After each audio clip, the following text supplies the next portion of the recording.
I'm Vass and I host this Globe and Mail podcast, Lately. And I'm Katrina Onstead. I'm the show's executive producer. Vass, I'm still recovering. It's been a couple of weeks since President Trump was inaugurated, but those images are seared into my brain. Number one, of course, Melania's hat. Is that why you're wearing a hat right now?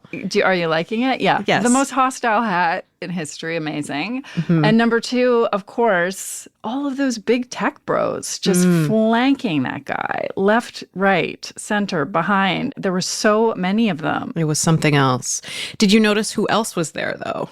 Maybe you were a little bit too focused on the hat. I was really just there for the hat. So no, tell me. The influencer brothers, Logan and Jake Paul. You know them from Vine and YouTube. Yeah. I think you once said you subscribed to their channel. Just be honest. Now's the time. The famous Mike Tyson fight. Yes. Look, it was just announced that they're going to have an official boxing match against each other. No word on what their parents think, but they were there, and why not? It just adds to the surreal nature of this shift. And this whole thing is what our guest today calls the influencer election. American journalist and online culture commentator Taylor Lorenz wrote the book on influencers. Literally, it's called Extremely Online, The Untold Story of Fame, Influence, and Power on the Internet. And on her Substack, which is called UserMag, she's covered this massive shift in power, the elevation of the creator economy, their new influence on politics in the United States, and how that's going to affect all of us. Yeah, so while our eyes have been cast south, I mean, how can we not keep looking? Up here, we are creeping up to our own federal election. And even without a set date, we're already seeing some echoes of political strategy from the U.S. We're watching authority being reconfigured on platforms here, too, right? Not, of course, on the same scale as the U.S., but both Mark Carney and Pierre Poilievre have been hitting the podcast circuit. Yes, and I don't know if we have like a Canuck Jake Paul, just it's not my area of expertise, but we do have political influencers on TikTok, right? A couple of quick examples, Steve Boots, Frank Dominic, Jennifer L., and others. There's maybe less of a threat that they'll go dark in Canada in the way that they might in the US. We already banned TikTok just from government devices, but the app's lights are still on, at least at the time of recording. And Taylor has some very strong feelings about the TikTok ban. It was interesting how when you two got into this, she is a very staunch defender of the app. And if you're not on it, I think it's possible to think of TikTok as kind of frivolous, like funny dances, e-commerce, but she really regards it as a fundamental tool of free speech. And, you know, of course, it's worth noting that she herself has a presence on TikTok as an independent creator. So Taylor first made her name as a legacy media reporter. Her stories covering social media at the New York Times were very clicked and forwarded. And she publicly parted ways with the Washington Post last year. So now she is really part of the creator economy that she is covering. And whether you buy Taylor's pro-TikTok argument or have concerns about the theoretical security risks posed by a technology whose parent company, ByteDance, is Chinese, it kind of doesn't matter. Because these influencers are here and they are cozying up to power. In fact, the White House just announced that podcasters and influencers are going to be allowed to attend press briefings. That is new. So let's talk tech oligarchy and drink a few TikTok teenies with Taylor Lorenz. This is Lately.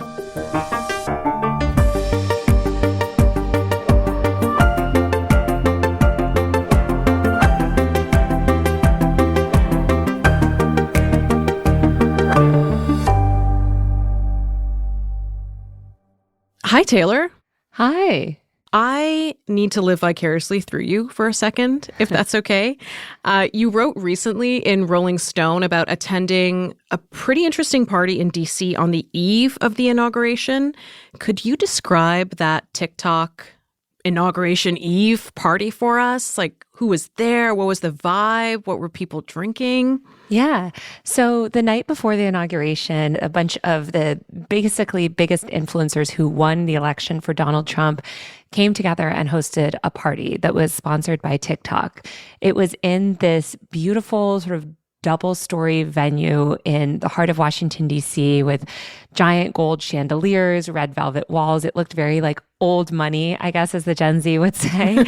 And it was black tie suggested, so everyone was decked out. And it was a lot of content creators, specifically Gen Z content creators. So you had Raquel Debano, who has become really popular on the right lately for her Make America Hot Again event. She's a TikTok influencer. You had CJ Pearson. He co-hosted the event with Raquel. And CJ is the one who does all the influencer partnerships for the RNC. And then you just had a smattering of sort of the biggest content creators on the internet on the right. You had DC Drano, a famous, right-wing meme king, a bunch of people from the Daily Wire. And it was wild. They were dancing to pop songs. I would describe the playlist as maybe a 2012 bar mitzvah.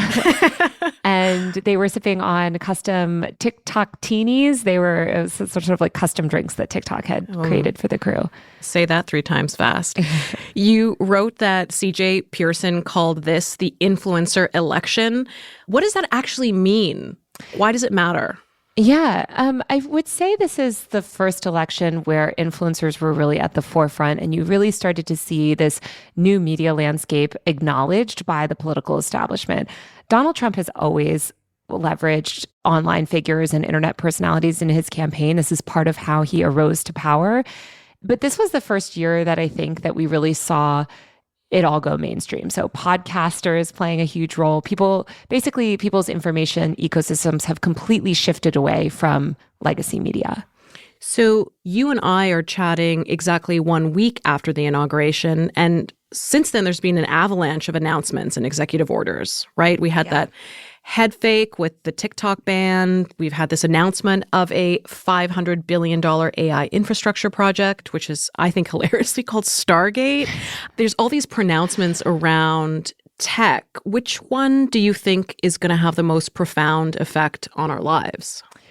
I think that the Trump administration is sort of trying to signal to Silicon Valley that they are, going to work with them. And of course, you have every single Silicon Valley leader just doing everything they can to kiss up to Trump because they recognize that this is a potentially very lucrative administration for them. I think there was a lot of backlash towards the tech industry, especially after Trump's first term, where I think a lot of liberals who initially boosted the tech world throughout the Obama years felt sort of betrayed, felt like Facebook helped put Trump in office and give rise to his whole campaign. So you saw this techlash throughout the second half of the 2010s and then even in the beginning of the first half of the 2020s.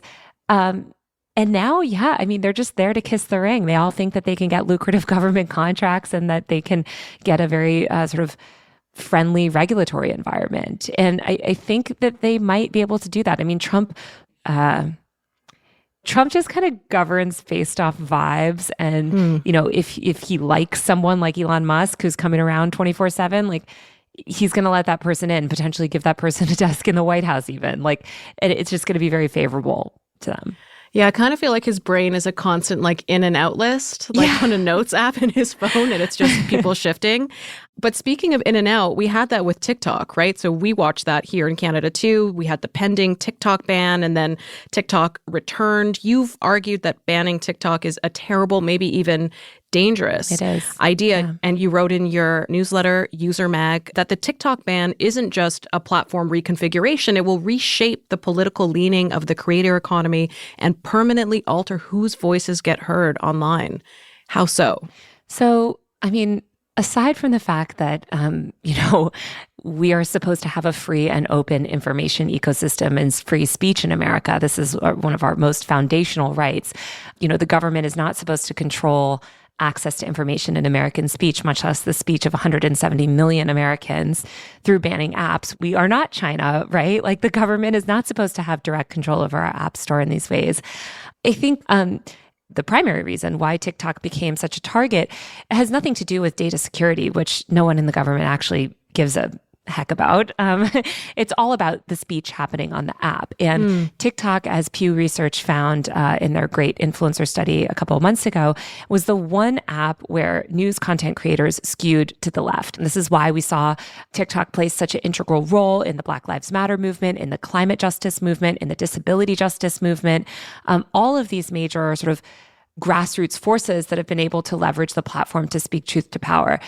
And so I think, the government sought to ban it. The Biden admin really led the charge on this. Although Rep. Gallagher originally introduced it, it was the Biden White House that shepherded it through. And they passed this really terrifying restrictive ban and this law that can ultimately be used not just to silence a generation of progressive content creators, but this law can also be used to silence media companies. And I think that's a very scary precedent to set. We're kind of in between in Canada with TikTok, right? We haven't banned it, but we have said that government officials can't have it on their devices. So it's fascinating to hear you sort of minimize or say that security and geopolitical risks aren't actually what we need to be thinking about. Well, let me just be clear. Yeah. Banning TikTok won't solve any of those risks. That's the thing, right? And it's very silly. I mean, it's silly for any government to say, oh, we're banning TikTok because we care so much about China getting access to your data. China can buy all the user data it wants from third-party data brokers. We have absolutely zero data privacy protections in the United States in any sort of meaningful way.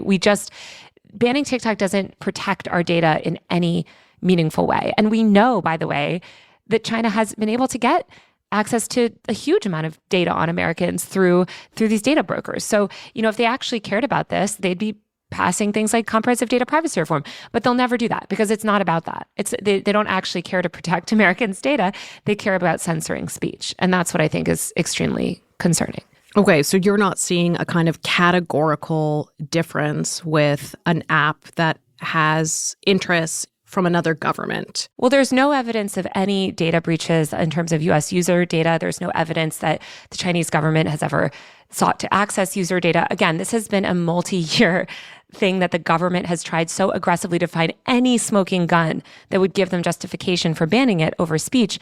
And again, they have never been able to find a single proof of any of this, that they've even sought to do it again, because they don't need to do it. They can just buy it openly.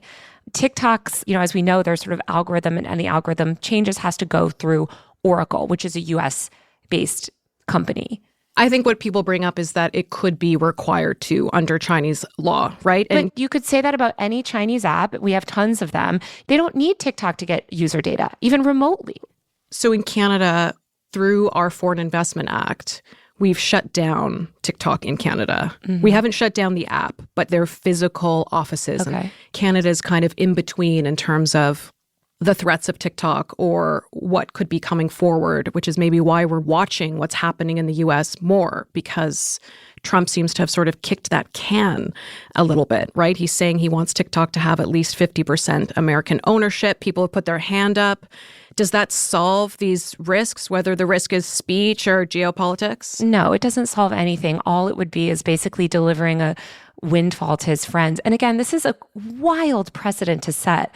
I mean, by the way, the US is not even TikTok's biggest market at all. Indonesia is. When TikTok was banned in India, they had twice as many users as the US had. It's such insane arrogance to sort of strong arm a company, which again, TikTok is a global platform that is based in America and Singapore. This is not even an app that operates in China, and to randomly pick it, basically, again, it just all goes back to speech. Why are they banning TikTok and not Shein and Temu and these other Chinese apps that we have that collect far more user data, and the ownership structure is far more directly tied to China? Because again, it's not about data. It's about silencing speech. And unfortunately, you're already seeing the effects of this, where you're already seeing TikTok since the ban, since sort of Trump put them in this limbo period, which, by the way, I think ultimately they won't come out of. TikTok is dead sort of either way. You're already seeing sort of changes to the algorithm. You're seeing conservative influencers that were banned for spreading dangerous election misinformation being allowed back on the app. You're hearing sort of widespread reports of certain phrases like Free Palestine suddenly being censored on the app when they weren't previously. So I think it's concerning. I mean, TikTok is just another tech company now that is kowtowing to the US government. Tell me about TikTok being dead. I mean, the law is structured in a way to ban TikTok. This is a law that every single person who led the charge to get it banned spoke of it as a ban, So yeah, they might sort of force the app to sell part of the front end, whatever, to some American buyer, but it's essentially dead. It would take an act of Congress to reverse the law. And Congress has shown that they don't want to do that. Even with Trump, I don't think Trump has an appetite to do it either because he doesn't really care. He just wants to, get his friends paid or whatever. So Trump doesn't really, this isn't going to blow back on him when it ultimately does get banned. It will be, I think, banned again, or it will be sort of deprecated, basically, where we're not going to have the same version of TikTok that we had previously. Could you talk a bit about Red Note? I think we all sort of saw, whether we downloaded the app or not, that sort of almost jokey shift to another foreign-owned app. Are influencers sticking with it? Are we learning anything from that? Yeah. So after, TikTok was banned, users flocked to Red Note, which is a actual Chinese social platform. So you had tons of users of TikTok sort of flock over there as basically an FU to the government. And what they were able to do is connect directly with Chinese citizens and sort of start to knowledge share. And I think break some of the propaganda that they've maybe heard about China and sort of actually start to learn about people in the country and learn about how things go. I mean, in some cases, they were ultimately just trading one set of propaganda for another. I did see some stuff that was a little bit concerning, like denialism of certain historical events and stuff. But overwhelmingly, I think it just shows that we're increasingly living in this like globalized tech world, and these efforts by these authoritarian regimes, whether it's China or America, to sort of control the internet and crack down on speech and ensure that, we can't communicate with other people around the world. It's just ultimately these efforts might prove futile. Let's go back to post-party. What was happening up on stage at the inauguration, or sort of in the room. We saw those images of Musk, Zuckerberg, Bezos, Pichai, and other big tech leaders with a combined net worth of almost $1 trillion. And even the head of TikTok was there, not on stage. What did you think when you watched that moment unfolding? What was it that we were all looking at, and what does it tell us about power? I think we're seeing that this sort of new oligarchy of tech billionaire CEOs are ultimately pulling the strings and controlling the presidency. I mean, I think that these are people that have an enormous amount of sway and power over Donald Trump. We've seen the influence that Elon Musk has been able to exert over the president even before he was in office. We're seeing that these tech CEOs are also willing to manipulate their platforms in ways that they think can shape the political climate to be more in their favor. This is what we saw with Elon Musk do with X this election cycle, where he was leveraging the platform to promote Trump's win and Republican policies. And he's altered the algorithms to promote that stuff. We're also seeing Mark Zuckerberg, right, talk about a more masculine environment on Facebook. And with, conservative influencers that I've spoken to have talked about the boost that they've seen since he's talked about that stuff. Let's talk about a couple of other people they might have run into in the line for the washroom. Why were Jake and Logan Paul at the inauguration? Like, what's the thinking when someone's making the guest list for that to invite these creators? It's actually the same reason the tech CEOs were invited. It's all about online influence. So while the tech CEOs sort of directly control the platforms that allow these creators to amass influence, and they sort of sway the platforms, ultimately putting their thumb on the scales of who gets popular online and who doesn't, you have some of the most popular creators that have been able to leverage their platforms for Trump. And, again, Trump recognizes that online influence is sort of the most powerful form of modern currency that exists today. And if you're able to amass online influence, you can really do anything, because ultimately you control the media environment, you control the access to information, and you're able to get your message out there. And that's something that the Paul brothers, along with all the other influencers that were there, did a lot this cycle, is get his message out. So would you say that this rise of this tech oligarchy is about more than just lower taxes and deregulation? Is there kind of a more mature ideology at play? I want to say among these guys, because they're all guys, but about sort of unchecked power, impunity, or is it about flexing the power that they do have? I think it's about cultural capital and power. Like we've seen, with these billionaires, especially the tech billionaires, they're not just content to be rich people working behind the scenes. I think Elon Musk has really also sort of pioneered this idea of the CEO influencer, right? Where he has an enormous amount of power and wealth. And yes, he can get lower taxes, right, by kissing up to Trump. But it's also about building his own personal brand and his own platform to challenge the media, to attack his enemies, to push his political beliefs, whatever, right? And so I think that that's what you're seeing from these tech CEOs. I mean, you're seeing it with Mark Zuckerberg too, right? And these other CEOs, Sam Altman, they're seeking to leverage online attention for themselves as well to push their own narratives. And with attention in mind, was it a Nazi salute? What did you think about that? I think we all saw what we saw, but I think, yeah, it's about how it's interpreted. And the only people that seem to not want to interpret it the way that the Nazis themselves are interpreting it are, these pundits that I would say generally are holding water for Elon. And Wired wrote a great piece on this. When you have these far-right extremists, open Nazis celebrating it as a Nazi salute, whether it was intended to be a Nazi salute or not, it ultimately has that effect. I noticed that in some of the coverage of the tech oligarchs, or sometimes called broligarchs, they're sort of presented as being a monolithic oligarchy, right? But they're not always all that unified. And I'm wondering if you think they might kind of eat each other. I'm thinking of how Musk and Zuckerberg used to kind of joke online about physically fighting each other. Recently, Zuckerberg took aim at Apple in a Joe Rogan interview. There's kind of some dramatic infighting going on. Yeah, you had Elon going after Sam Altman. Yes. And the kind of Stargate, I'm good for my 80 billion, which is my new tagline.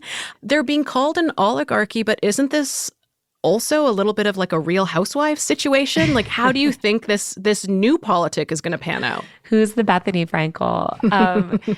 Yeah, I think these are all massive, rich egomaniacs with cults of personality. And ultimately, their companies are in competition with each other. I think that's also why you're seeing a lot of them go so hard towards Trump, is ultimately because Elon sort of set that precedent and I think got in early. And now you're seeing all of the other ones that are trying to weasel their way in. They're all so powerful that I think Trump will let them sort of fight while he retains the ultimate control.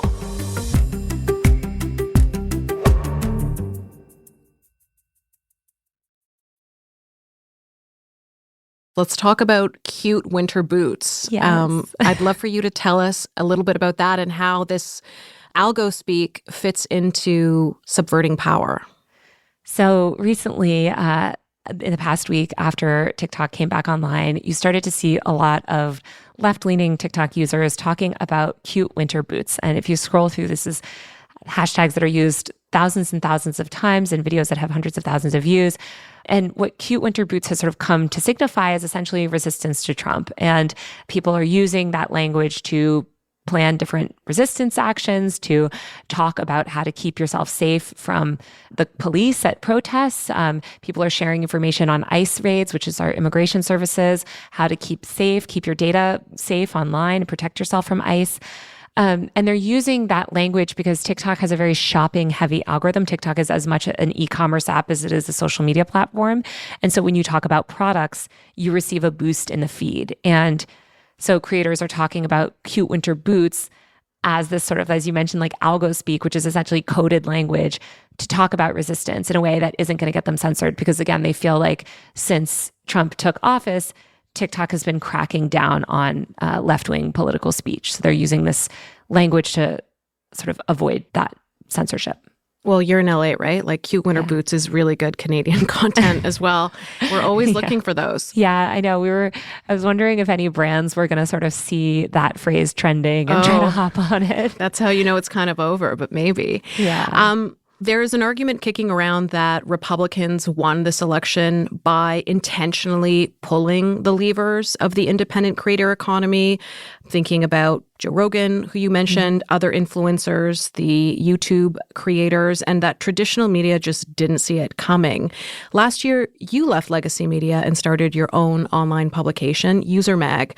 Watching this election, did you feel just a little bit of I told you so?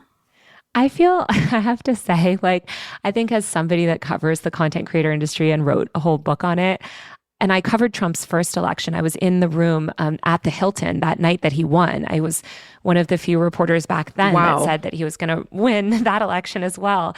I think when you cover online influence and see the growing impact that online influence and the internet is having on society, you feel like you're screaming at a wall sometimes for years and years and years, and it definitely feels like that sometimes. It's frustrating. At the same time, I don't think that the Democrats have accepted reality. I have to tell you, as somebody that was at the Democratic National Convention this year, the just absurdity with how they treated these content creators, the entitlement, they literally revoked Hassan Piker's credentials on stream. Hassan Piker, arguably the most powerful leftist content creator in America, with the biggest audience of young men, the key demographic that ended up swinging for Trump. This is who the Democrats were actively booting out of their own convention because he deigned to mention Gaza and question the sort of narratives on that. So I think if the Democrats want to win, they need to stop living in la la land, and they need to accept that we live in an internet-enabled world, and we're not going to go back to the media environment of 1995. This is the internet, and it's here to stay. Yeah. What do you think it's going to take for them to take it more seriously and not feel like it's 1995? I don't know. So in 2020, you had hundreds of TikTok's biggest content creators come together under this collective called TikTok for Biden. These creators collectively turned out hundreds of thousands of votes. Joe Biden actually thanked them and invited these creators to the White House after and said that they played a pivotal role in getting him elected. Within 2 years, and I reported on this from the Washington Post, he had banned those creators from the White House because these creators deigned to push back on him and ask for progressive policies. So the Democrats need to, it's entitlement. Ultimately, it's entitlement. They refuse to sort of engage with any progressive members of their base. And I think that those progressive people were willing to sort of hold their noses for one election and give them a win in 2020. But after that, they've felt very scorned, and rightfully so. And I think they're just going to keep losing. I mean, they lost in 2016. They lost this election cycle, and I think they're going to keep losing because they're pursuing an ultimately failed strategy. It seemed like last time protests against the Trump administration came in the form of like pussy hats and marches, right? And now we're seeing digital campaigns like Free Our Feeds. The slogan is Save Social Media from Billionaire Capture. What do you make of this shift in the type of resistance that we're seeing?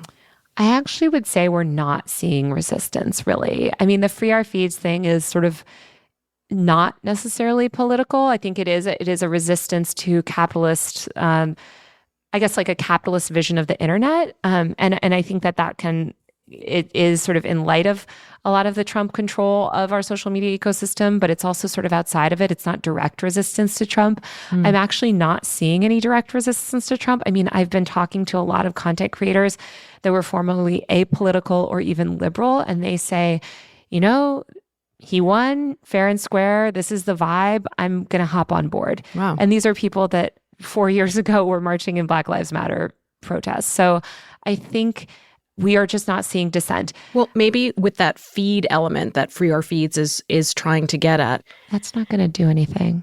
You don't think it's going to change anything? Look, I support that movement, but Blue Sky is a private company. They want to take control of a private protocol that they didn't build. I mean, I think that there's a noble effort to, I'm not trying to sort of pour water on what I ultimately think is well-intentioned people, but we're not going to build an entire decentralized internet ecosystem overnight. I mean, something like that is going to take decades of work and aggressive money and activism. I mean, we don't have any money for that sort of thing. And there's not a public appetite for it. Most people are perfectly happy using these consumer-friendly apps. Also, when you look at the decentralized social media landscape, no creators are going to build their platform on something like Blue Sky when you would much rather have 200,000 subscribers on YouTube where you can actually effectively monetize and make a living. Could you just unpack what the vision is of a decentralized internet from this movement? There's these efforts like Free Our Feeds, which wants to seize control of this one protocol. We already have an open decentralized protocol, which is ActivityPub, which is what Mastodon is built on. It's what I think it's called Pixel Feed. It's the open decentralized version of Instagram, PeerTube, the decentralized version of YouTube. they're not very user-friendly platforms. Even Mastodon, right? It's like you have to join the right server. It's hard to find your friends. It's all very sort of complicated compared to these consumer-facing tech apps that billionaires have invested, billions and billions of dollars in making very consumer-friendly. These tech companies, these platforms are mostly American, but they dominate our lives too here in Canada. And President Trump has been trolling us pretty hard, right? With the 51st state memes. He called our prime minister a governor. I believe Elon Musk referred to Prime Minister Trudeau as girl. In our lives next door, how else do you think we're going to feel this merging of big tech and the new U.S. administration? Good question. And I probably shouldn't even say that they're consumer friendly because ultimately they're mining consumers' data and they're exploiting users. But I think that you're going to see a ripple effect around the globe where you're seeing these platforms increasingly cater towards American interests and see them in lockstep with the U.S. government. We've seen these tech platforms willing to enact policies directly, basically at the behest of the U.S. government. We see, obviously, they're all, with Trump at Mar-a-Lago, behind him in the inauguration. So I think these U.S. tech companies are becoming a sort of arm of the U.S. government increasingly. And I think that should concern every other country around the world. We have a federal election coming up in Canada. What do you think our politicians need to take away from the shift in the U.S. and this last election being an influencer one? For instance, do they need to campaign on podcasts and YouTube? Yes. Who should we pay attention to? Well, I think that any politician, no matter where you are in the world, should recognize the new media environment. And I think this is a global phenomenon. This is not just in the U.S., although it's heavily expressed in the US and Asia as this sort of influencer-driven media climate. We've seen the decline of legacy media all over, especially in Canada as well. And so you see the rise of independent content creators, podcasters, et cetera, YouTubers. This is where people are getting their news. This is where people are getting their information. This is who is shaping people's political views. You have to acknowledge that, again, it's not 1995 where people go to their driveway and pick up a newspaper and that's how they find out about the news of the day. They're getting that live streamed to them through podcasts, feeds, live streamers, etc. Are you still a techno optimist? Yes, I'm always an optimist about technology. I think technology is not the problem. I think it's the sort of people that currently control it and this sort of capitalist fever dream that we're stuck in. But I think that, I am a believer in a decentralized internet. I do think that if we cared about free speech and civil liberties, we could have a much better tech ecosystem. I'm very scared by, how things are going, but I do believe in a better world through technology. All right. Thank you so much for being our decoder ring. Thank you for having me.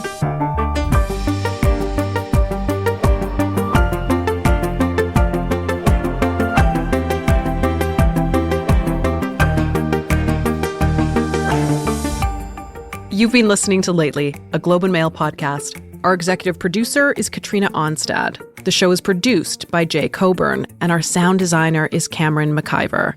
And I'm your host, Vass Bednar. In our show notes, you can subscribe to the Lately newsletter, where the Globe's online culture reporter, Samantha Edwards, unpacks more of the latest in business and technology. A new episode of Lately comes out every Friday, wherever you get your podcasts.